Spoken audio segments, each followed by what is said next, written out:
Alright, it looks like we're getting it underway, and we'll see what these players picked. Big Time Tommy, whether he picked that Settsu or that Morellia with the last two options he had available to him. That's it. It's going to be a Settsu mirror match out of these players, actually. It should be interesting to see. Memfisto waiting no time at all, wasting no time at all with that top bridge.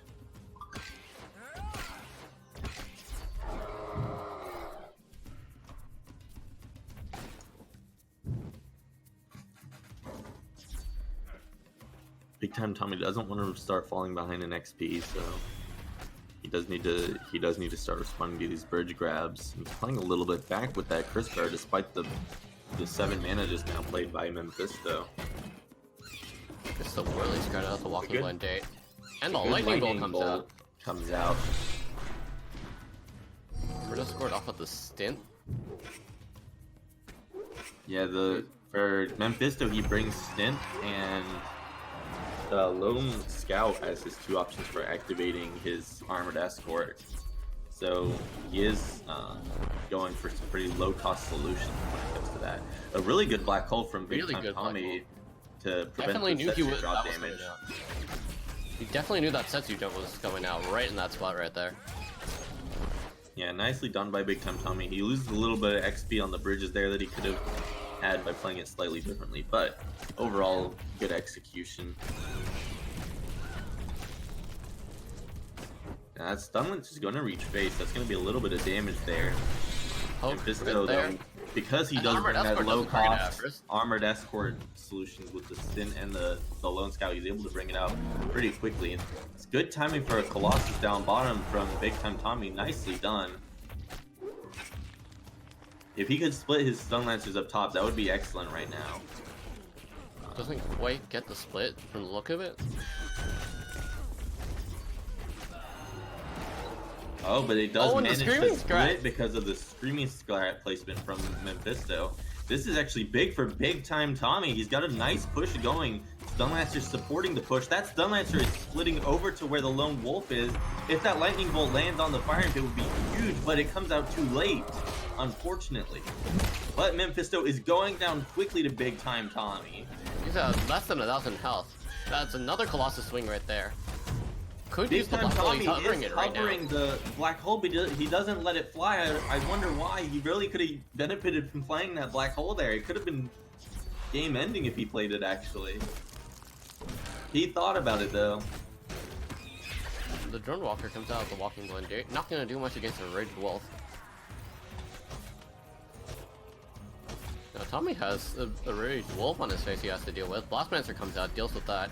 Targets the Settsu right after. From Big Time Tommy on the Stun Lancers, nicely done. That Lone Wolf is not going to turn into a real wolf. And this push is looking good for Big Time Tommy. If he can get... There it is. He's going to get a good Lightning Bolt here. Or he hovers it and cancels it. He had an opportunity for a good Lightning Bolt there. And the Clear Skies finally comes out from Memfisto. That heals up his Crystal Sentry up top. Goes for the jump down bottom. Settsu gets obliterated by the Colossus. That Scrap Pack coming in useful there.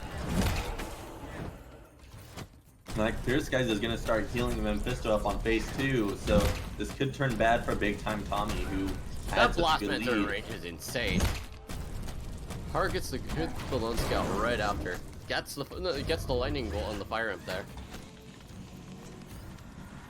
The Lone Wolf is going to transform.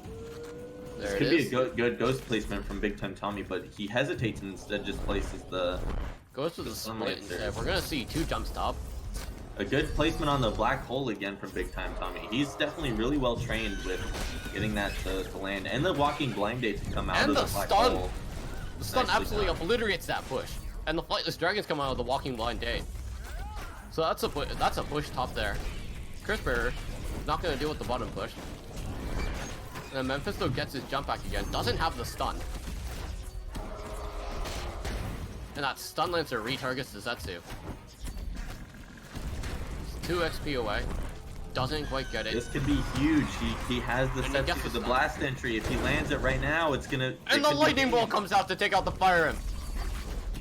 There goes the jump. Big damage. Memphisto's going down. He's at 200, down to 100. The clear sky comes out in desperation. 307. But it might be over. Big Time Tommy's got some good looking plays here. And it's game. Memfisto drops game 1 to Big Time Tommy. A long-time veteran. You know what they say about veterans? Tommy shows that he's really ready for the big time. I'm impressed. I'm happy to see it.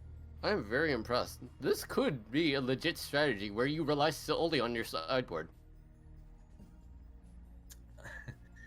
Some really nice play from Big Time Tommy. I believe he didn't actually use anything from his sideboard there. He actually just brought the base deck. I'm curious to see if he'll change that in the upcoming matches, or if he'll stick with what he's got.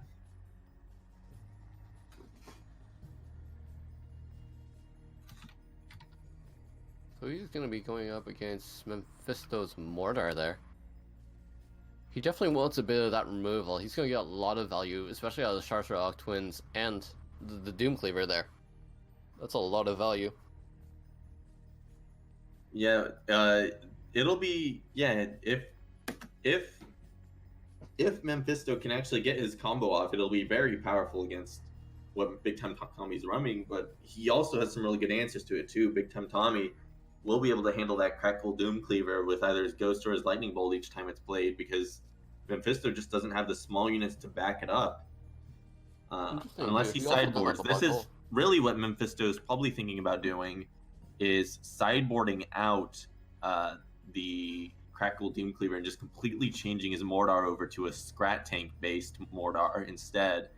That would probably be his most optimal play here. Don't run the Crackle Doom Cleaver Charizard Twin combo. It's just too vulnerable to what Tommy's running.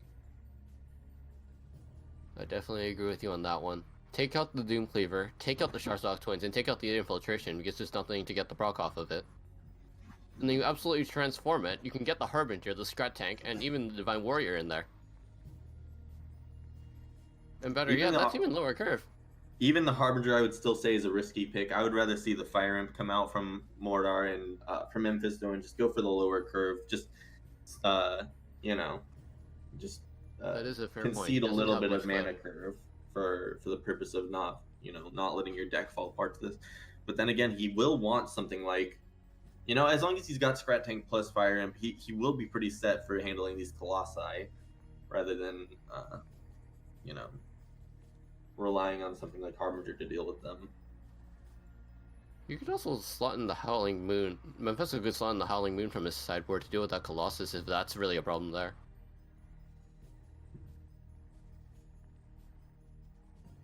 Right, Howling Moon would actually be a really good pick for Memfisto here too as well. So he does have quite a few good options on the table. I'd like to see what he's going for here. Players still deciding their sideboards, I suppose, for the moment. This is gonna be a really sideboard heavy match. I can just already feel it.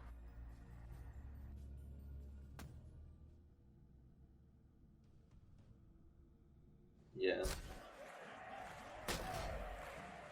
Alright, they're finally getting it underway. There's the Mordar from Memfisto, using the recent Battle Pass skin. That skin looks amazing. Big Time Tommy looks like he's sticking to his guns, playing some of the same exact cards. So we're not seeing a lot of sideboard coming out of him.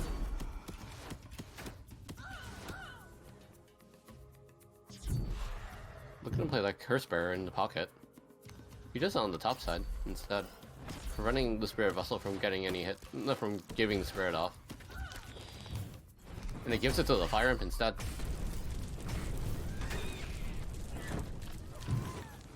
Yeah, when you see a Spirit Vessel like that coming at you, you have to assess the situation and think of the best way of disarming it so that it doesn't give any spirits to a crucial minion for your opponent. Memfisto actually does pull out the Harbinger, so that's open to getting Lightning Bolted, but... What was that? A quickly placed Sniper Scrat in the pocket for Memfisto tanks the damage. Really well done. There's like lightning bolt reactions out of that one. Doesn't quite get to the tombstone there. Alright, this could be big for Big Time Tommy if he disarms that Harbinger, but if that Harbinger stays alive here through the Crystal Archers on it, then it could, and no, it does not. The Spirit, if the Spirit went to the Harbinger, that would have been deadly. And Memfisto gets a second Harbinger up with the Tombstone coming up. He's gonna have to really the lightning bolts just might not be enough to keep him down if Big Time Tommy can't rely on good enough RNG to get the blasts he needs. Gets the Lone Scout res. So that's looking a bit better. Oh no, Big Time Tommy's hovering a Colossus even though there's still Harbingers. There's two Harbingers on your face! He's in a bit of trouble. He does have Ghost. If he wanted to Ghost one of the Harbingers, it would be pretty advantageous for him here. He hasn't thought about the Ghost yet. He decides to go for the jump on the Harbingers. He's down to 850. That's gonna be another Harbinger hit in. That's 600. That's a lot of damage he took there. And Howling Moon comes out from Big Time Tommy. So Setsu's now at half, Colo's at half. We're gonna see how that Ghost comes out. Nice and useful. A good placement on Black Hole from Big Time Tommy. This should turn around the push up top. Gives him a Wolf Res, not exactly what he wanted. Then the Spirit Vessel goes to the Dragon Whelp. A really good lightning bolt here could be good for Big Time Tommy, but it's gonna be RNG dependent. If he lightning bolts that Harbinger, that's gonna get res there. Luckily enough, he gets the Wolf Res instead. No, No. Another Sniper Scrat goes down to the lightning bolt.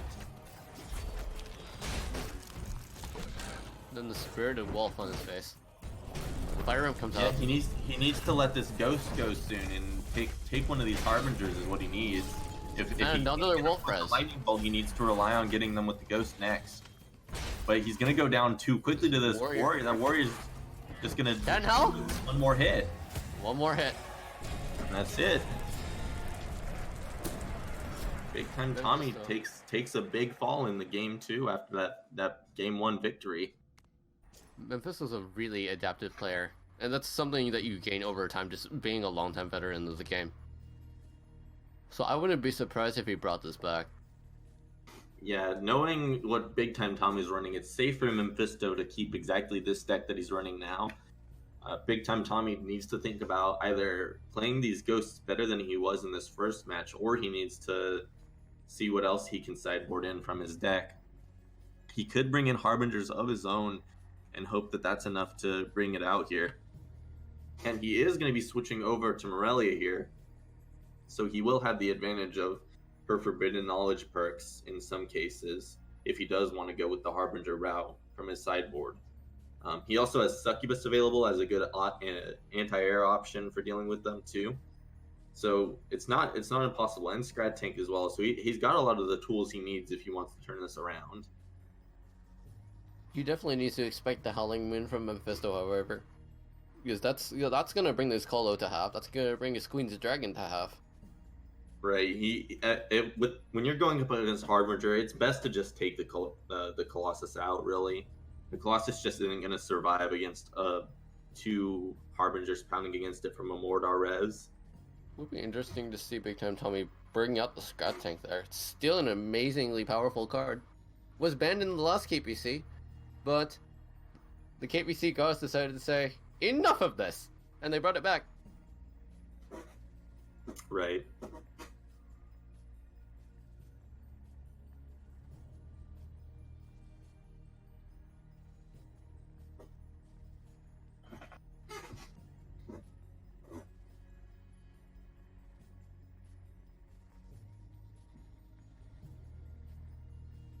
In the meantime, looking at the rest of our winners bracket round 3, we have Gamer taking a 2-0 over Acer, actually. Acer, who previously got to the grand finals last time, taken down by Gamer, and Cat taking a 2-0 over Wout in this round as well.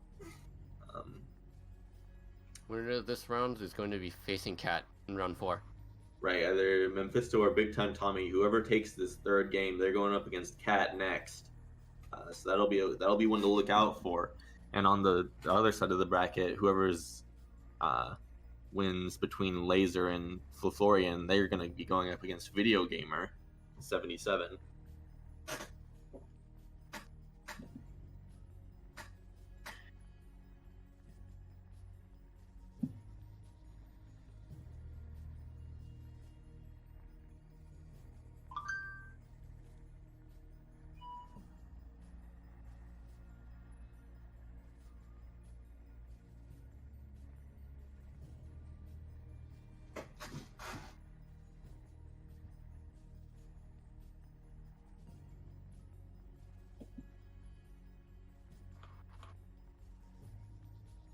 One thing we've seen come into play a few times that was another recent patch change was the spirit mechanic changing to where normally minions would receive 200 health from getting a spirit, but now flying minions only receive 100 extra health.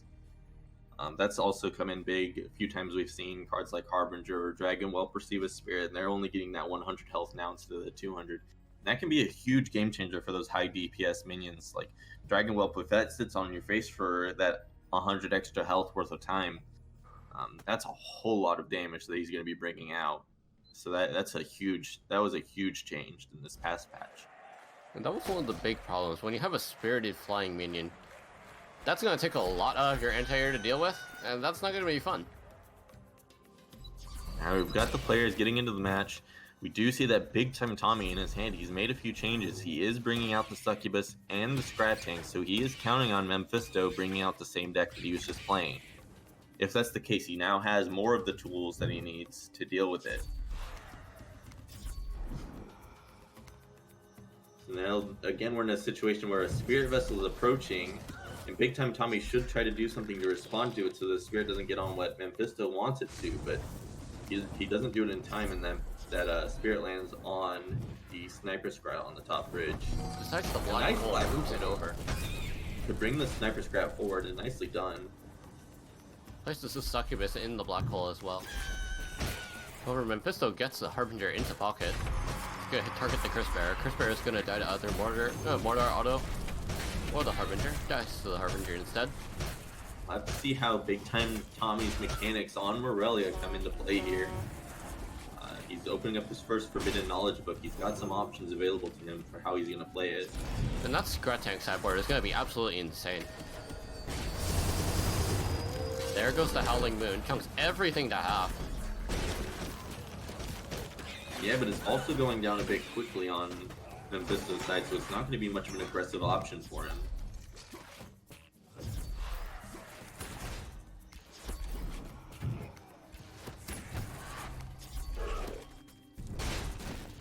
Big Time Tommy waiting this out while it approaches closer. That's exactly what he needs to do here. He's gonna play the Succubus right up on the Harbinger just to get that handled right away. Nicely done. And the skeletons come out. Oh no, that's gonna tank. No, it doesn't! Yeah, the skeletons just weren't placed quite right where Big Time Tommy wanted them to be. I would like to see a Scrat Tank come out. There's the Scrat Tank starting to rear up to deal with the Harbinger. And if that Scrat Tank will deliver a ghost to that Harbinger, that would be ideal for Big Time Tommy here. But we'll have to see if he goes for the bold play and actually does it or not. You know, he hasn't let it fly yet, despite the positioning on the Harbinger being so advantageous. And that is a lot of units hit by the Howling Moon. Skeletons are dead. One Stun Lancer is dead. The second one's gonna die real soon.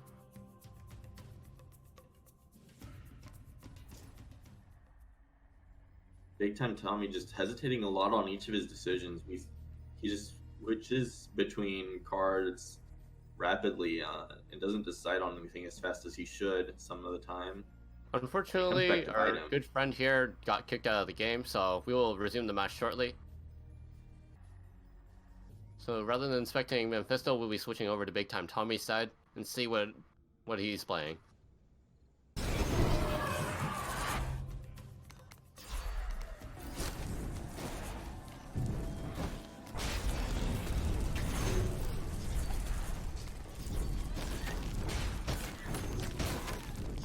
this is looking like it's just overwhelming big time Tommy here, just too much.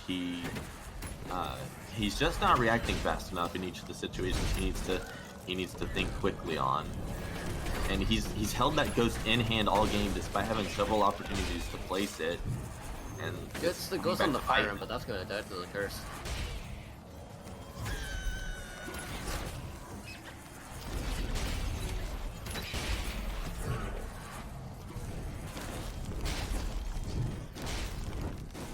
Again, he's hovering Succubus instead of hovering Ghost when he has the opportunity to play Ghost, and he's just not thinking in the right mindset with this card that he's brought. Now there's two Harbingers inside the black hole. That's gonna look to target the Scrat tank. Meanwhile, Succubus is gonna die to the Sniper Scrat and the Harbinger. Big time Tommy's going down to the burn from Fire Imp. He didn't deal with that Fire Imp in time. That's going to be game, and Memfisto takes it back 2-1 after taking that loss in game 1. GG's to our players here. Memfisto showing that veteran presence is just paying off.